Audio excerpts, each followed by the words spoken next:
Today is a special episode of the Eye of Power. I get to bring on my friend Dan Tracey, who is one of the guitar players in the band Alan Parsons Project.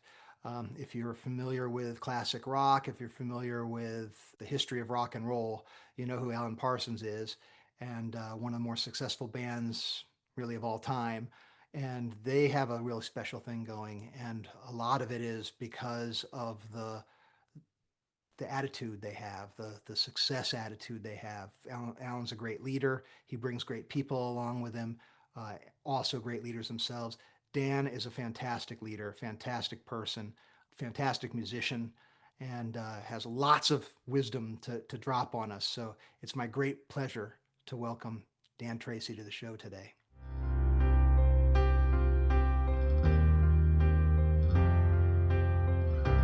Welcome to the Eye of Power podcast. I'm your host, Tom Dardick. But this podcast is not about me. It's about you and your power. It's time to claim yours.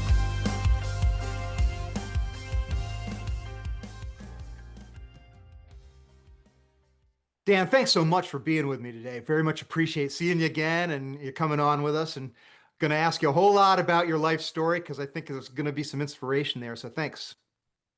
Awesome. Yeah. Glad to be here. Thank you for having me. Yeah. You're famous among people who know music, but a lot of people don't know deep dives in music. So I kind of want to dive into your walk because you got a billion stories and you know everybody and you've seen so many things through your experiences and your creative journey. And the thing that I really want to dive in the most is you're to me an example of somebody who's been able to really express yourself in the world to a full, it looks to me anyway, like a full expression. And so many people have a struggle with that. They don't, maybe they're their own prison guard in a way, but I want to talk a little bit about number one, is that perception accurate? And if so, not, where isn't? And number two, what do you think it is that about you and your walk that has allowed you to reach that kind of level of success as far as being that unique individual?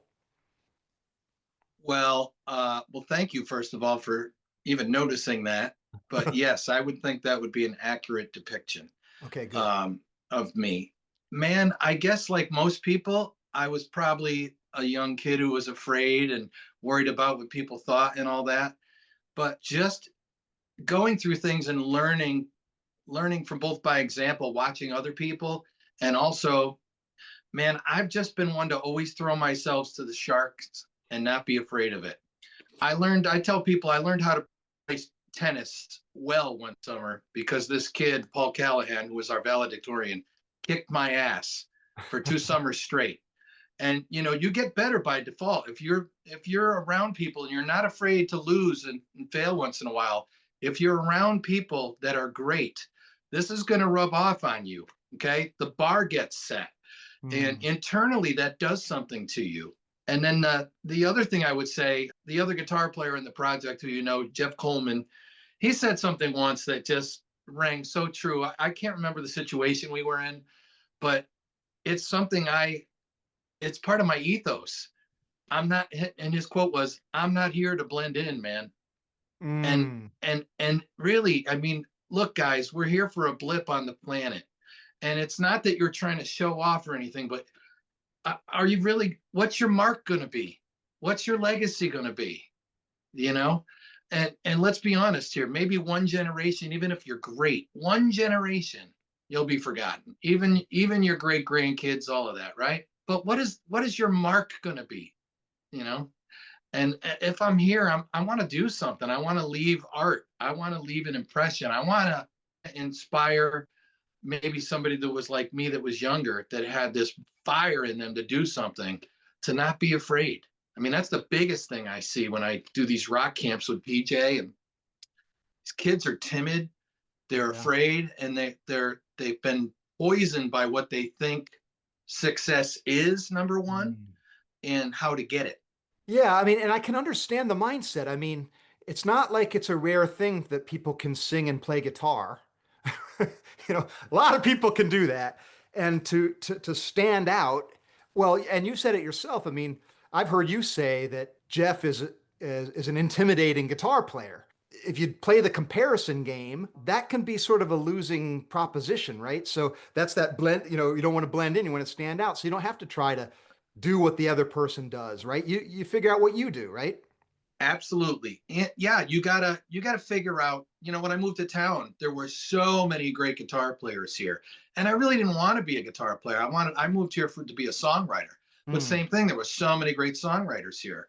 But eventually, after trying to like, oh, I'm gonna jump into the country thing and try to, be what Nashville wants me to be. You know what? They discovered the harder edge side of me, my rock side, and my background vocal session stuff, and that became my bread and butter for a while. That Oh, floated me along and got my name around town. But you just got to figure out, all right, where do I fit into the map? And if this is my place, I'm going to be the best one. I'm going hmm. to be the best one, and I'm going to do it by showing up on time or early, being easy to get along with, being fun, keeping it light.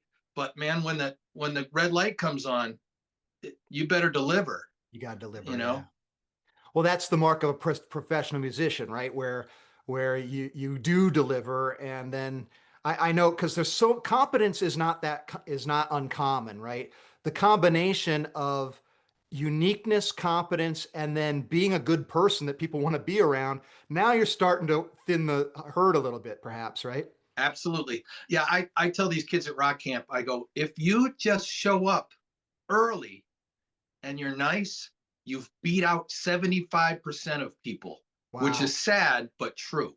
And it's not just true in that journey. It's true in most industries, right? Where the Oh bar is yeah, kind of low out there. Where if you just do what you say you're going to do, you're already more valuable than 70% of your competition. absolutely. Yeah, and that's when I do these rock camps, it's really not. I tell them all the time, we're not talking about music here. We're talking about life. Yeah. And it may be you may find out this is not your passion, and you know what, you want to be an architect, but I guarantee you're going to apply all the same stuff to being the best architect or being whatever you get out of bed to want to be. Well, that's the thing. I mean, I consider myself a musician. I've been in bands over the years, and I get a lot of joy. I can't make a living at it per se, or I'm not at a professional level, or I haven't dedicated myself in that lane. But I've gotten a lot of joy over my life. So I think pursuing passions is never really that wrong a thing to do. Yeah, super important. I mean, I like to build. I built the cabin that we're in, the Yeah. studio that we're in. I love this stuff, and so that's my side thing. And you got to get it out. Whatever it is inside you, you got to get it out because it feeds everything else that's part of your creativity, whether it's business or something else. My dad was a world class fly fisherman, and when he'd go out on a stream, he became a different guy, and that all feeds who you are as a person. It really does. Did you pick up fly fishing yourself too? I did not. I was invited out a few times with him, and it was frustrating for me and him. I bet. Oh boy. Wow. But It's it's fun. I loved I'm a watching very him. I beginner. loved watching him. I'm a beginner fly fisherman. And it's just, the thing about fly fishing that's different than other fishing is it sort of feels like you're hunting, right? You're placing that thing and it's like you're picking the exact right fly. You're looking at the hatch. It's a whole nother dynamic than, just putting something, a lure on a reel and throwing it out there. It's kind of an interesting Yeah. art. So for your dad to be a master, there's a lot to master there. Well, it was funny because when people ask about, how I got started and everything, I always say my poor father. My mother was 100%. She just loved hearing me experiment downstairs, whether if Yeah. I was, playing the drums, but everything was loud. Whatever it was loud, and the whole house shook. And my poor dad, man, my rig was right underneath his room where he tied flies. Okay. So I'm sure he probably vacillated between being proud and just being, like, settle down a little bit here. Well, he knew you were good though, right? He knew you had passion and you had a he future there. he knew my, yeah, I had the gene, I call it. I had the gene. My grandfather had the gene. you know I play a bunch of instruments and mostly by ear. Mhm. When I go in a session, the guys will tell you a lot of times I look at the chart and I laugh and turn it over. I want to hear the song and come up with my own part, and that way I play out of my heart instead of playing off of the paper. you know? And obviously, different people have different approaches, right? So, Yep. so this is cool. Obviously, with Alan Parsons, he doesn't mind this kind of approach for you. It's about the end product. I can't tell you how many times you're me or somebody else in the. I was just listening to a thing we did in Montreal for a fundraiser for a cancer benefit, and we went in and played the song, and the part I came up with was kind of the signature part in the song, but it just popped out, and Alan goes, "Oh, I like that bit. Make sure that is reoccurring." Okay. So no pressure Nice. there. You just came up with it, but now you got to play it perfect 25 times in the song. But yeah, that stuff's good for you, and it's just part of the creative process. Absolutely. Awesome. I want to circle back to the camps because I think there's probably more wisdom to tease out of that. So you said you and PJ do the camps. Tell us more about those. How do they work? How do people find them? That kind of thing.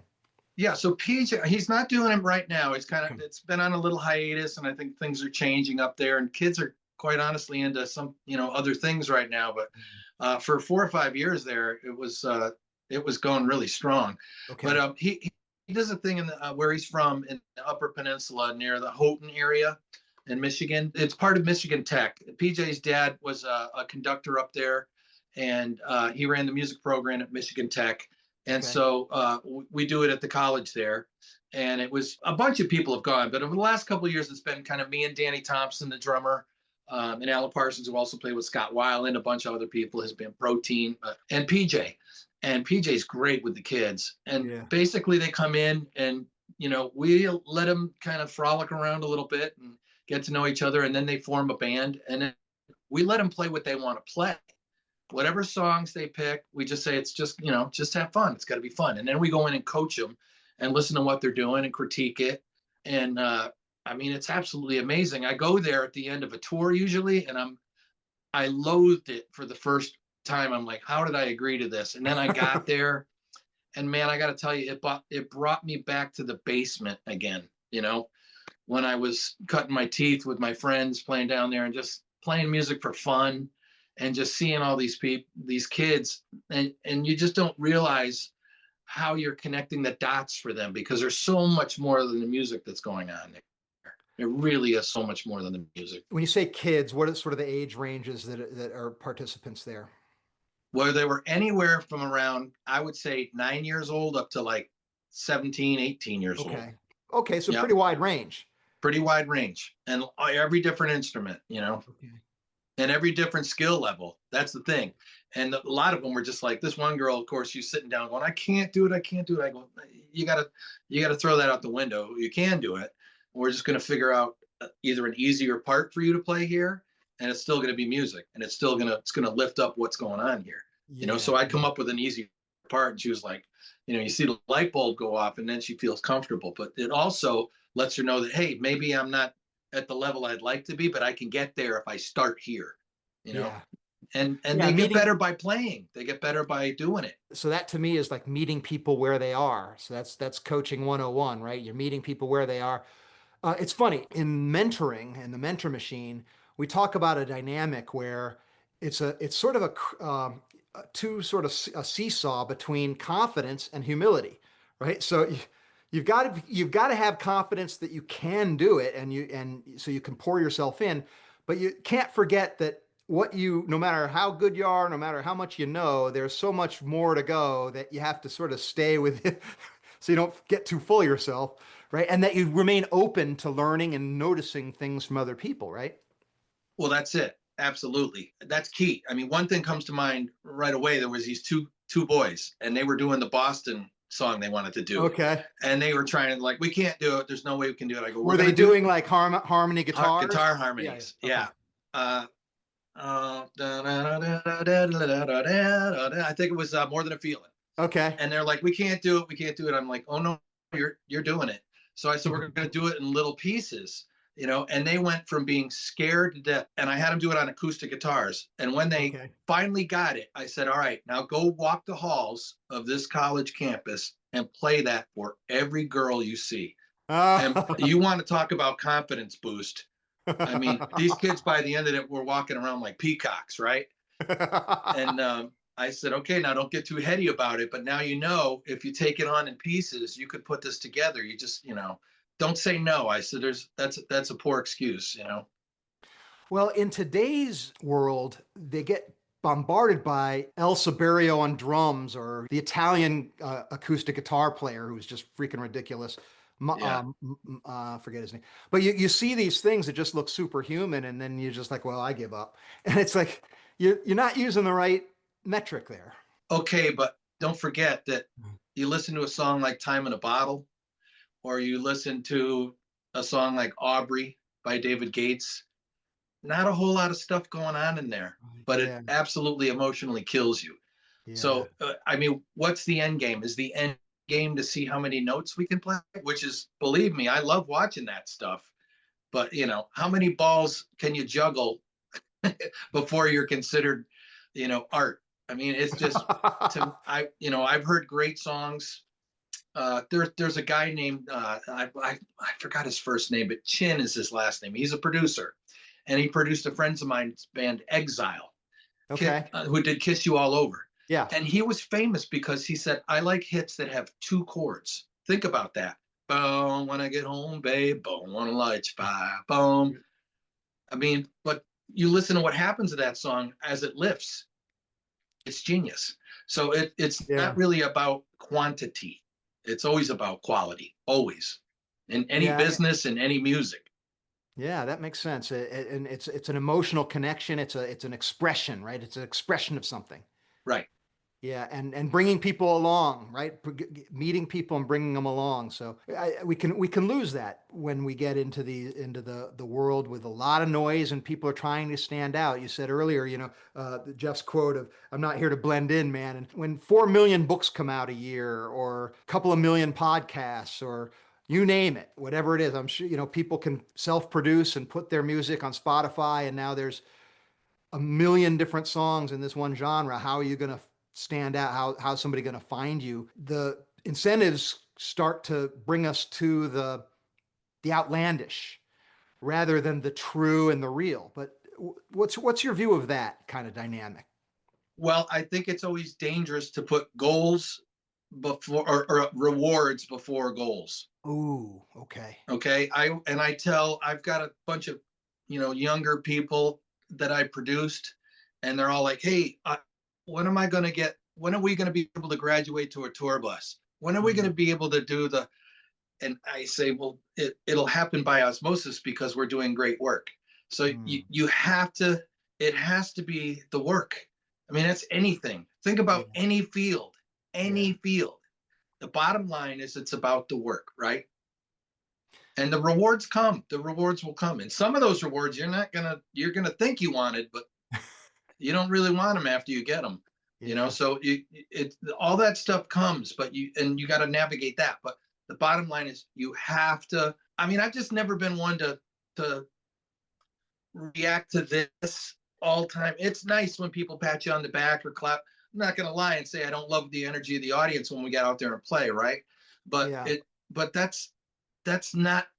I'm still sometimes I still get lost on stage in my headphones playing these songs like you're floating. That's what's got to matter.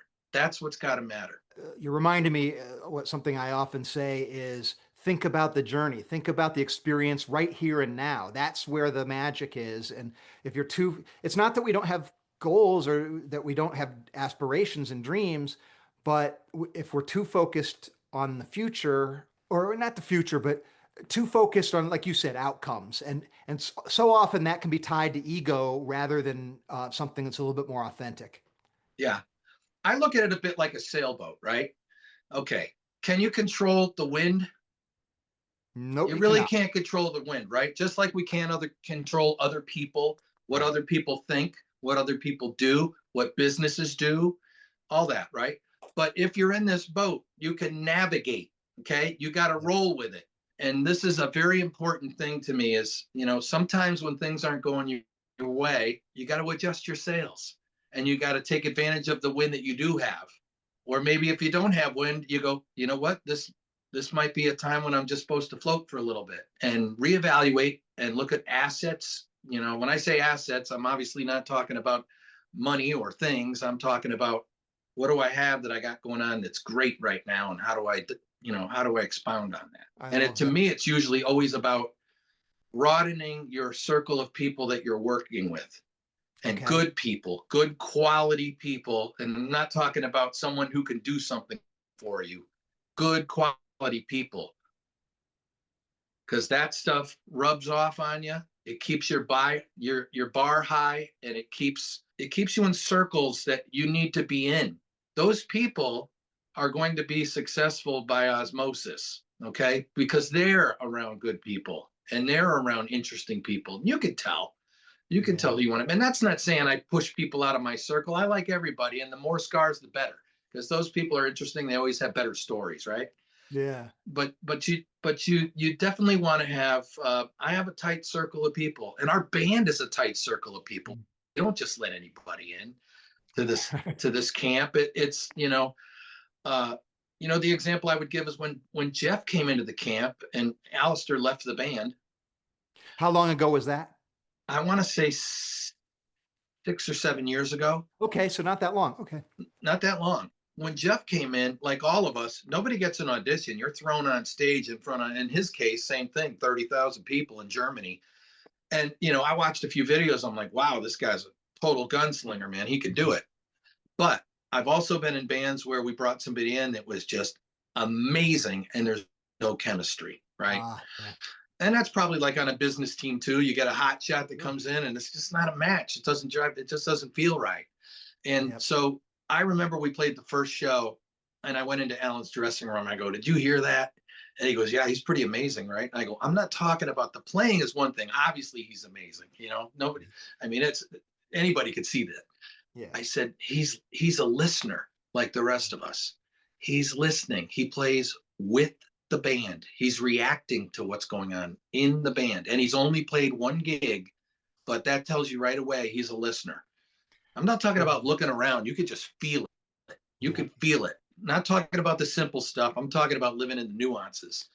Again, same thing like that in businesses. I find when I go to I've been to some board meetings and stuff with some people I probably shouldn't have been in the room with because I'm the low man on the totem pole. But I watch the really smart guys are the listeners. They're the listeners, and they talk when it's important to talk and when they have something to say, not just to be part of the conversation. And that's the same thing in music, right?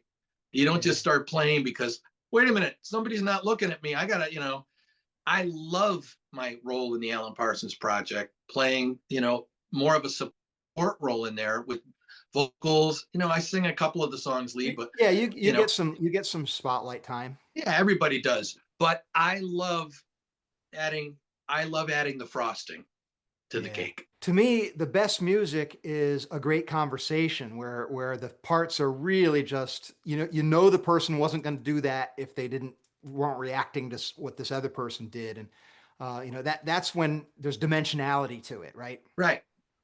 Yeah, That's cool. absolutely. And I you was can't just fake it. You can't fake it. yeah. Guy, the bass player in our band says something, and I always bring it up to him. And he goes, "You cannot hide out in this band. You can't," because we've had people sit in. You cannot hide out. It right away. Your personality and your being. I'm not talking about ability at all. Your personality and your being comes to the forefront, and you are naked.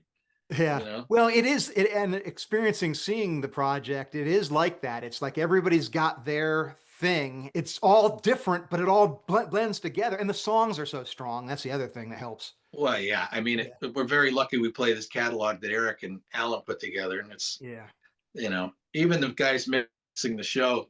We've commented. I go, everybody thinks it's so hard to mix this, but the stuff was so well arranged that if you put the faders up and put them even, it's pretty close. Just put the You're in lead good vocal shape. out front, and you're pretty much there.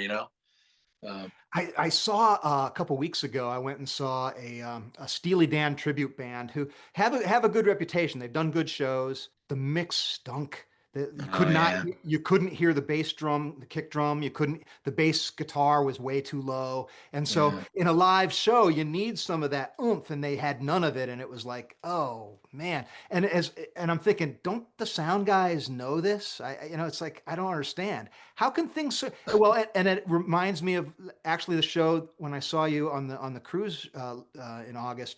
Um, you, you, your pack goes flying, the batteries come out. The guy changes the pack, doesn't realize there are no batteries in it. It was like a comedy errors, and you're just going on. You're like, whatever. Now you just But got to do it, play it up a little, you know. But yeah, yeah, we're very lucky. Obviously, Alan's going to pick pros, but yeah, he also Alan gives people a lot of rope. Like the guy who was mixing our front of house was our monitor engineer at one time, and when he first told us, "Hey, I'm going to bring Tyson up to the front of house because we're losing Ross," we were like, "Wow, I wonder what that's going to be like." And we heard the first show, and we were like, "Holy cow, man! You know, he was great." But yeah, we really consider our crew, and just like any business, our crew, even though they're not seen a lot, they're other band members to me. The guy at the end of the pipe, I call it, the snake, the audio snake, yeah, he better be as good as us and have a bar as high as us. He yeah, has to, because if we could play as great as we want, have the best nights of our lives, but if it's an awful mix out front, it's a shame for the listener, and yeah. they're paying ticket money. And also, we all, like I said, we all keep a really high bar. So, we need a guy that has that as well. So we feel like we're all rowing together and we can go out and slay the dragon as a team. I think that translates across no matter what our shared mission, our shared project is, right? Yep. What you just expressed there, Dan, to me is respect, right? You're respecting people. I think that should be table stakes, but unfortunately, it's not as prevalent. And I just mean taking people for the individual they are, valuing them, feeding them so that they feel seen and appreciated. You know, that's really the currency that we need more of in the world. Yeah. You got to do that. I mean, when I say that kind of stuff to our front of house guy and I go, "Hey man, I got great reports from friends that matter to me, other musicians that play with such and such," and I go, "Man, they were bragging all over you." And I watch his eyes light up, and you think he's going to Just go to the console next time and he's going to be like, "You know what, I'm going to kick ass again tonight." And absolutely. And he's going to feel fulfilled. He's going to feel like what he does matters.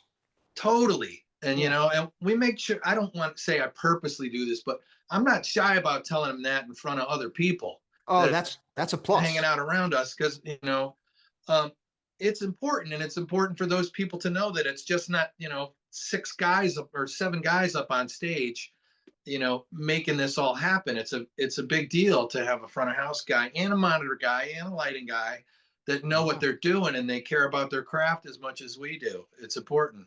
And that's, again, like you said, that's any team. I don't care if you work in a print shop. The guys that clean the machines at the end of the day, the machines don't run without guys that know how those machines work, right?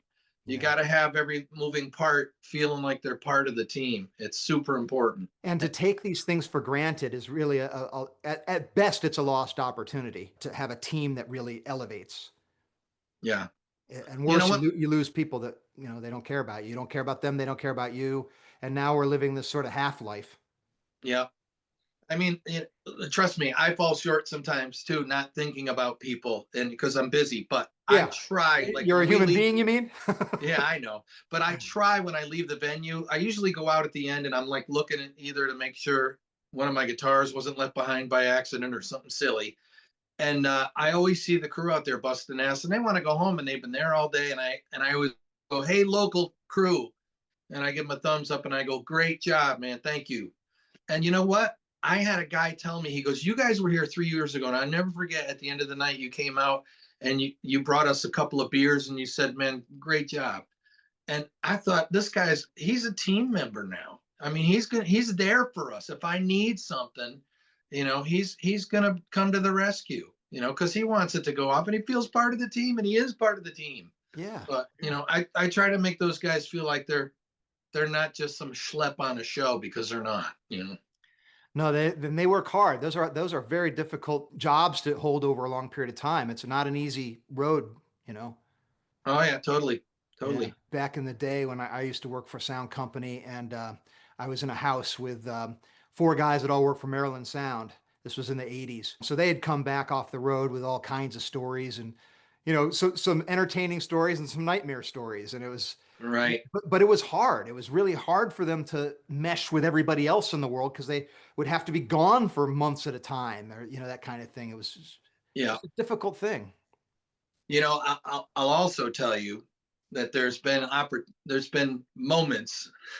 I say an opportunity because, to me, this is how I look at it for this kid. But we were in Spain. It was like 110 in the afternoon with the sun right on us. Wow. doing sound check, right? And I grabbed my tech brought me the acoustic guitar that the backline company provided.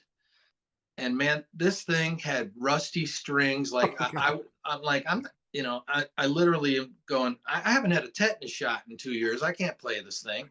And it was disgusting. It had the E string didn't even register and the electronics was cutting out and all this. I go, where's the backline guy? Where's the backline guy? And 99% of the time, I'm a sweetheart, and I know these guys are working for me. I want to be sweet to them, but this was just a total phone in. And if you ask anybody that knows me, whether it's the session guys that when I'm producing, the 18 guys, anybody, my slogan is no phone ins. Okay. I don't play that game. That ain't me. Yeah. So, bring great. It doesn't have to be great every time, but you be here, be present, and show up like you mean it, right? Yeah. This was a total phone in that day. So he came around and this kid, probably 25 years old. And I go, is this from your company? He goes, yes. And I go, this is a phone in. And I go, do you speak English? And he goes, yes, see. And I said, my bar is up here. Okay. Your bar is down here right now. And I said, your bar needs to be up here with me. I said, because I don't do this. I said, nobody on the stage does this. My boss doesn't do this. And I go, so take this, go back there, put new strings on it, clean it up. And I said, check the electronics, put in fresh batteries, tune it up, and bring it back to me. That's it, And then when we were leaving the show, I mean, I was covered with sweat. Now it's 12:30 at night, and I saw him sitting on the steps, and he looked a little disheveled, and so I went over and I sat next to him and I put my arm around him and I said, hey, I hope you understand what I was trying to teach you today. I said, you got to show up every day and kick ass. I said, because this one day, who knows, you might own the backline company. And I go, you're not going to want to send this stuff out. Maybe you're going to be the guy that somebody's bringing the guitar to. Maybe when my career is over, maybe I'll be the guy bringing you the guitars. Okay. I said, but you got to have your bar up, bro, and How I did he gave him a react to hug that? and he just smiled. He knew, he understood. I could see it in his eyes that he understood, but I didn't want him to think I was a hard ass. And it was showboating of any kind, because I did this to him backstage in private both times. Yeah. My guitar tech was there, but you have to correct people, but you also can't let them, be down in the dumps about it. It's got to be a moment when it's inspiring a little bit too. That's got to be something that in this kid's mind. I guarantee you now, when he goes out the door with his acoustic guitars, he's going to be like, oh crap, did I put fresh strings on it? Right. I don't want to run into another Dan Tracey. That's great. That's a great story. And the thing about it is that somebody like him, people from his, and he's not the only one, right? There's a lot of people that phone in. This is not a rare thing. They think they're conserving energy. They think they're taking it easy. They think nobody asked me to do anything. I'm only going to do the bare minimum. Whatever they think, they don't know most of the time that they're robbing themselves. I was just going to say Okay. they're cheating. They're cheating themselves 100%. Yeah. Because you feel every job has dignity if you bring, like you said, if you bring great Passion to it. Yeah. Passion. Bring passion to it. There's guys I remember on backline. There's guys I remember on crew, because I was like, that guy's a firehouse.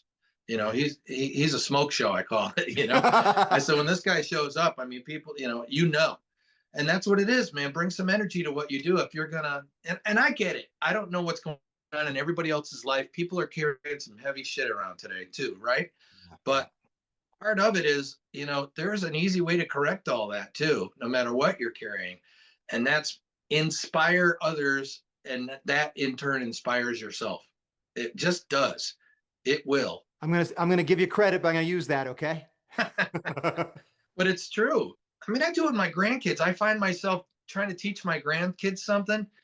And then that afternoon I'm going, I really need to do better at that myself. You know what I mean? Things I'm trying to elevate them to be better at. I'm like, you know what? If I'm honest about it, I need to be better at that. So those are the moments, Well, that's one of the things that I think is a truism of life. We're all works in progress, and no matter how long you live and how talented you are and how much you try, there's always going to be road ahead of you. Oh yeah, absolutely, dude. I remember recently, I think it was an interview. Somebody said, well, so how did it feel? And even you, we're talking about success here. as a songwriter, how does it feel to, finally get there? I'm like, dude, if you're worth your salt as a songwriter, you never get there. I mean, you're always listening to the other guy and going, God, I wish I wrote that. God, I wish I could do that. And it makes you reach down deeper, and again, that bar goes up, or the inspiration, valve gets turned on even higher. I'm thinking of the scene in the movie Yesterday where Ed Sheeran is in there, and did you see the movie? Uh, I can't remember the scene, but go ahead, remind Okay, me. well, they have a little Ed Sheeran's playing himself, and so I forget the character's name. That for those who never saw the movie, it takes place in a world where the Beatles got erased from everyone's Oh, memory. So it's like Beatles never existed, except this one guy knows they existed, and nobody has heard all these songs. But he's a musician, a struggling musician, so he knows them, and he's not trying to take credit, but people give him credit. So he gets to be famous because he writes all these. Now he's not claiming he's writing them, but they give him these credit anyway. So it's this funny scene where Ed Sheeran does his bit, and of course it's great. And then he does the long and winding road, and so Ed Sheeran's like, "Okay, you got me. I'm a beginner." It's sort of like it reminded me exactly of what you just shared, Dan. So it's kind of yeah, funny. I just saw on how they have these groups, and people say, favorite, best bands go, or, favorite singer go, or whatever. And then arguments ensue as to who's the best and all this. And, there really isn't a best. There's levels, right? There's levels, and then it's taste. I've seen people that say, like the Beatles were not good. They're over. People say the Beatles are greatest band on one list, and they'll say most overrated band on the other list, right? So some of this is in the eye of the beholder. And again, we're talking right, about art, so there's both subjective and objective components to it. And I think that's true in all walks of life, right? sure, So like you said, yeah, bring great. What do you mean by great? You mean a great effort, you mean a conscientious level, it means a certain level of competency where you can tell whether the strings are rusted or not. There's a certain level of that you have to hit in order to be considered at that great level. But talk maybe a little bit more, and we'll start wrapping up, but a little bit more about when you say bring great, what is it precisely that you mean by that? you should wake up every morning, like when I say ready to kick ass, I mean, I'm up thinking, oh, all right, what do I get to do today? Not what do I have to Ah, do today? yeah. What do I get to do today? All right. And it's not just because I'm in the music biz. I mean, I might be building my cabin up in upstate New York. What do I get to do today? I'm not going to half ass it. I'm going to look at every video. If I got to learn how to do it, I'm going to find out, I might watch five and go, I can't do what that guy did, but this guy over here, he's onto something. I can do that, and I can afford that, and I won't cut my hand off doing that. you know, so I guess that's what I mean by great. It's just, man, that's contagious. Yeah. I mean, people say they feel it when I walk in a room and I start talking. I remember I was pitching a microphone that I designed one day, You and at designed a the microphone. I didn't know that. oh yeah, no, Let me so see. I collect microphones, and I don't know if you could see some of them Yeah, here. we can see it. Okay, but I mean, I've got hundreds of microphones. But at one point, I helped design a microphone called the Stealth, and I got a little prototype shape of it here. And ta-da! This was it, and it was a drum mic. Oh, wow. Okay, this is the head of this unit, so you Okay. could see it would sit on the drum like this, and the microphone sat in this little thing, and it was Okay. a little Panasonic electric element. Sort of like a Anyway, not to PZM style, like a exact PZM. kind of like a PZM, kind of Okay. like that. But the thing was, I one day I was looking at all these guitar pedals. I'm like, drummers have nothing. What do they get? Stick tape. So I go, and they have no clue how to get a drum sound. So I said, I'm going to take the guesswork out of it. So in it, I put, if you could see here, but it's got a built-in gate, and the light was the gate that would show you Okay. when the gate would open and close. And it had Okay. 4 EQ settings. And So so one of so because this is not a musical audience, gate, you mean electronics it has to be a certain volume to let the signal pass. So it does it isolates more and keeps the sound clearer. Right. So if Yeah. your drum rings and goes boing, what you really or doosh, what you really hear is doosh. Okay. Okay. You Yep. could shorten the length of the sound. Yeah. Okay. So it gets rid of some nastiness. And again, you're right. Isolates each drum from the other, which gives you more control, which gives the sound man more control. Yep. And it had EQ settings on each one. So in other words, you could have more tonality, but it was built in. Drummers don't really know how to get the EQ on their drums, right? But they're playing Right. these clubs, and you got it. Once again, you got a mediocre sound guy. Now you just say, just turn the fader on, keep it flat, and it would sound amazing. So that's Wow. just one of the things that we did, and we showed it at a NAMM show. It was featured in EQ magazine, and it was a great learning experience about a lot of things, That's politics and really cool. business. Yeah. But you didn't get a manufacturer deal or? Well, it's a long story I'm not allowed to talk about, but we did Okay. All have right. Fair enough. several manufacturers on the first day of the show approach us and meet with us privately. And I will just say that you've heard of companies where things have been shelved because other things were competing. Yes. So, I've lived okay. that. Our family business had experience with that kind of thing. So All yes, right. Yeah. absolutely. But anyway, it was a great learning experience for me about business and manufacturing all kinds of interesting things. Uh, That's really cool, man. You got a lot of dimensions to you, Dan. That's what I like about you. That's well, awesome. I just like to have fun, man. Again, I just love tinkering. It's just, look, man, we live in one of the greatest countries on the planet, and people don't realize. I mean, I travel all over the world, and I can just tell you, when I went to the Eastern Bloc and played music, we played our biggest ballad, "Time," Yeah. Oh um, gosh, such a and beautiful I song. I watched 35 to 65-year-old men out there bawling, men Yeah. Yeah. bawling. Okay. And Alan said to me later, I wonder what, he goes, I understand it's emotional lyric, but man, I've never seen that. And I go, Alan, they were forbidden to play records. They had to smuggle these things in on what were called bones. So they would take x-rays, and somebody would have a pirated version, one record, and they would press them onto x-rays, cut it out, and then send them around. That's why they were called bones. You could look it up and find out. Wow. But this was all over the Eastern Bloc and Russia, all that stuff. And so these guys, think about this. I go, Alan, these guys thought you would never get here, and never mind they weren't allowed to play your music. Now they're sitting in the audience watching you play. I mean, that's a big Wow. thing. So my point, we live in this beautiful country where you're allowed to think, you're allowed to do whatever you want to do as long as you work for it. Okay, you can do it. Anybody. I've seen dirt poor people become millionaires.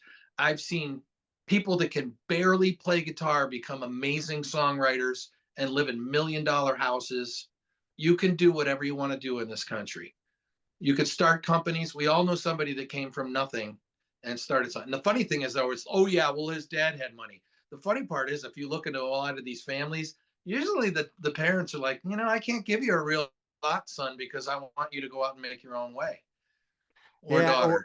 or the other side is when people have a lot of money, sometimes they aren't motivated to find their muse and follow. They just sort of, so that can be yeah, you get nice things, but it's a detriment to your soul sometimes if you're not centered in Yeah, what matters and what's not. So one other thing I got to say totally. on your story there though, because I experienced the first time I saw you guys was on a boat 22, and we were in fourth or fifth row, something like that. And when you guys did Time, before I was with my brother Scott, my brother Greg, and our friend Bill Wilson. And so I looked at those guys, all of us, bawling. And Yeah, so some of it is, I think, what you pointed to, but some of it is PJ. The song is so poignant, but PJ's performance, I count that as one of the top experiences I've ever had listening to a musical performance. I, I just moved beyond belief. I start crying just thinking about it, yeah, and it doesn't go yeah. away. He's Every time I hear he's that song, he, I get the same thing. That's a tremendous gift. yeah, he's special.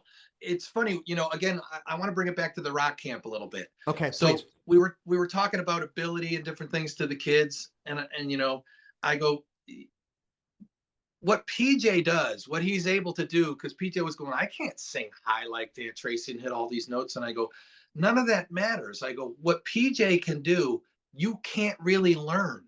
No. You could get better at what you do, but you can't really learn that art of communication. And he doesn't even know what he's doing. He'll be the first to tell you.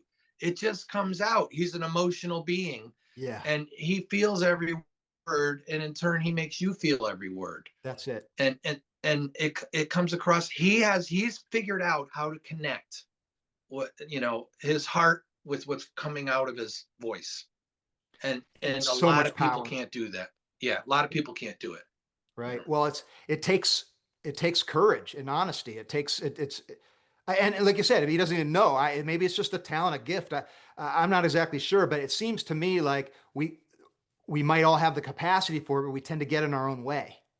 Totally. That's a big part of songwriting too.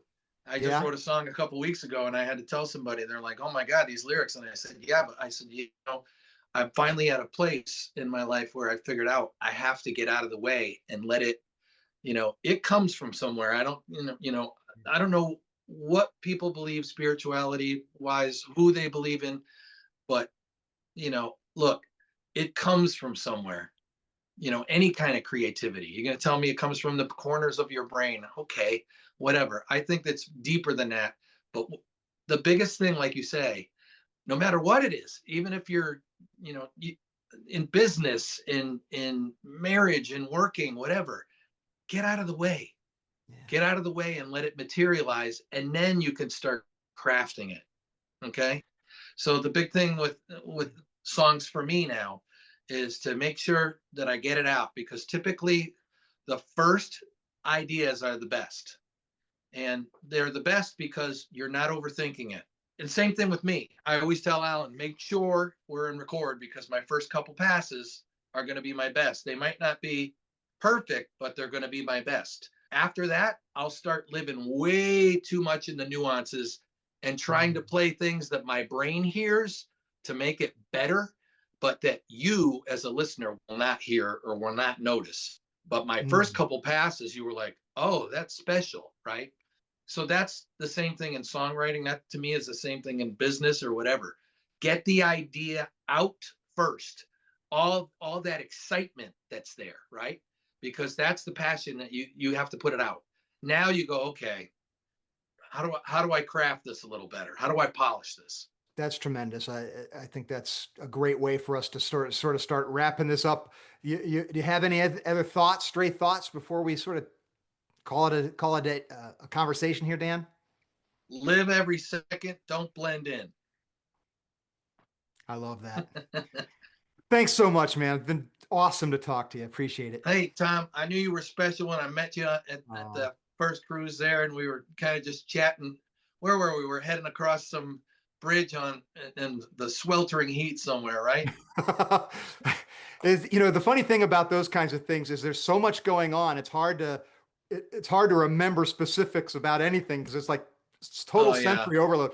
But I totally love it. It's like I said, the first day of the first time I went on the cruise to the edge, I said, I'm never going to miss another one of these unless something big's in the way. I'm never going to, because it's just a special thing. So, and I'm very thankful that, we were able to, we kind of talked on Facebook a little bit before that but it's really nice to be able to have conversations like this and meet people who you admire their work. And so thank you so much. Very much appreciated. Well, you're very kind. You're very kind. And it's a pleasure to be here with you today, and great to know you. Thanks, Dan. All right, brother. Be good.